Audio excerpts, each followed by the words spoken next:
বাসায় যখন হঠাৎ করে মেহমান চলে আসে তখন কিন্তু বুঝে উঠতে পারেন না আসলে কি দিবেন, কি পরিবেশন করবেন।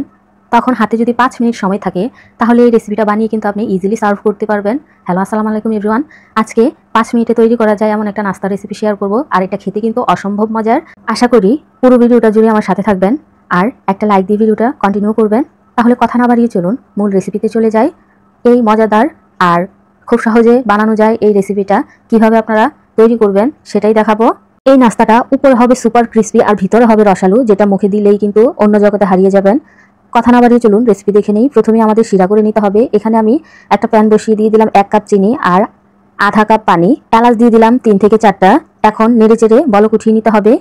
এখানে আমরা একতার বা দুতার করব না, ঘন একটা শিরা হলেই কিন্তু উঠিয়ে নিব। এই যে দেখুন, একটু খেয়াল করেন, আমি কিন্তু দ্রুত হাতটা নাড়ালে এখানে তার হয় না, কিন্তু আস্তে ধীরে টান দিলে তারের মতো দেখা যায়। তার মানে বোঝা যাচ্ছে খুবই ঘন একটা শিরা, কিন্তু তার এখনো হয় নাই। এ পর্যায়ে হলে আপনারা চুলা আঁচটা বন্ধ করে একটা সাইডে রেখে দিবেন। এখন চলুন আমরা কিভাবে এই মচমুচে নাস্তাটা বানাবেন সেটা দেখাবো। প্রথমে আমি এখানে নিয়ে নিলাম সমোসার যে শীটগুলো পাওয়া যায় মার্কেটে অ্যাভেলেবেল, সেগুলো আমি নিয়ে নিলাম আর মাঝখান থেকে একটু কেটে নিলাম। এই শীটগুলো কিন্তু অনেক বড় হয়, আমি মাঝখান দিয়ে কাটার কারণে কিন্তু একটা শীট থেকে 2টা পার্ট হয়েছে। আর এখানে আমি ডাবল পার্ট নিয়েছি, মানে সমোসার শীটটা কিন্তু সিঙ্গেল না, এটা ডাবল। সিঙ্গেল হলে কিন্তু এগুলো অনেক পাতলা হয়ে যাবে, এই কারণে আমি 2টা শীট নিয়েছি। তারপর কিভাবে ফোল্ড করলাম একটু খেয়াল করলেই বুঝতে পারবেন আশা করি। প্রথমে একটা ভাঁজ দিবেন, তারপর উল্টিয়ে অপর পৃষ্ঠায় আরেকটা ভাঁজ দিলেই কিন্তু পরপর কয়েকটা ভাঁজ দিলে এই নাস্তার ডিজাইনটা হয়ে যায়। এখন মাঝখানে একটা যে সাসলিকের কাঠিগুলো আছে এগুলো আমি ছোট করে কেটে নিয়েছি, এটাই আমি এখানে মাঝ বরাবর ঢুকিয়ে দিব। এতে করে কিন্তু যখন ভাজবেন এগুলো খুলে যাবে না, যেরকম শেপ দিয়েছেন এরকমই থাকবে। আর এটা দেখতেও কিন্তু ফ্লাওয়ারের মতো লাগবে, অনেক সুন্দর লাগবে। যে জিনিস দেখতে সুন্দর সেই জিনিস কিন্তু খেতেও তৃপ্তি পাওয়া যায় আর দেখতেও কিন্তু অনেক ভালো লাগে। যাকে দিবেন সেও কিন্তু অনেক প্রশংসা করবে আপনার। বিশ্বাস করেন, এই রেসিপিটা করতে কিন্তু 5 মিনিটও লাগে না, কিন্তু খেতে অসম্ভব মজার। যাকেই দিবেন সেই কিন্তু তৃপ্তি সহকারে খাবে। হঠাৎ যখন মেহমান চলে আসবে তখন কিন্তু আমরা বুঝে উঠতে পারি না আসলে কি দিব, তখন চাইলে কিন্তু ঝটপট এই নাস্তাটা বানিয়ে আপনি পরিবেশন করতে পারবেন। কথা বলতে বলতে দেখুন আমি মিডিয়াম আছে কিন্তু তেল বসিয়ে নাস্তাগুলো দিয়ে দিলাম।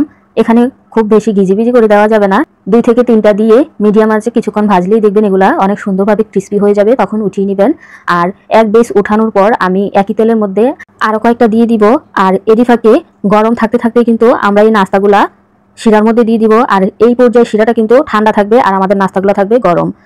অবশ্যই জিনিসটা খেয়াল রাখবেন, শিরা এবং নাস্তা দুটোই কিন্তু গরম হলে এগুলা শিরা টেনে অনেক বেশি সফট হয়ে যাবে আর ক্রিস্পিনেস থাকবে না। এই জন্য শিরাটা যেন ঠান্ডা থাকে।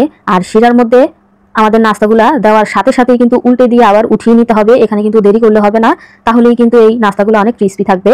অবশ্যই ছোটোখাটো টিপসগুলা ফলো করবেন, তাহলে পারফেক্ট নাস্তাটা আপনারাও ঘরে ইজিলি বানিয়ে নিতে পারবেন। এই যে দেখুন সবগুলো এখন আমি পরিবেশন করে নিব।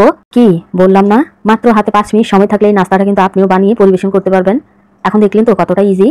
ভিডিওটা ভালো লাগলে লাইক কমেন্ট শেয়ার করে দিবেন, আর চ্যানেলে নতুন হয়ে থাকলে অবশ্যই চ্যানেলটা সাবস্ক্রাইব করে আমার পাশেই থাকবেন এইরকম সহজ আর মজার মজার রেসিপি পাওয়ার জন্য। এগুলো কিন্তু অনেক ক্রিস্পি হয়ে থাকে, আপনারা বাসায় বানালে একবার বুঝতে পারবেন আর কতটা সুন্দর এবং আকর্ষণীয় হয়েছে। দেখতে একেবারেই ফ্লাওয়ারের মতো না, অবশ্যই বাসায় একবার ট্রাই করবেন। ট্রাই করলে অবশ্যই আমাকে জানাতে একদমই ভুলবেন না আপনাদের নাস্তাটা কেমন লেগেছে। কথা বলতে বলতে ভিডিও শেষ প্রান্তে চলে এসেছি, আবার দেখা হয়ে যাবে নতুন কোনো এপিসোডে। ততক্ষণ পর্যন্ত সবাই ভালো থাকবেন, আমার জন্য দোয়া করবেন। আল্লাহ হাফেজ।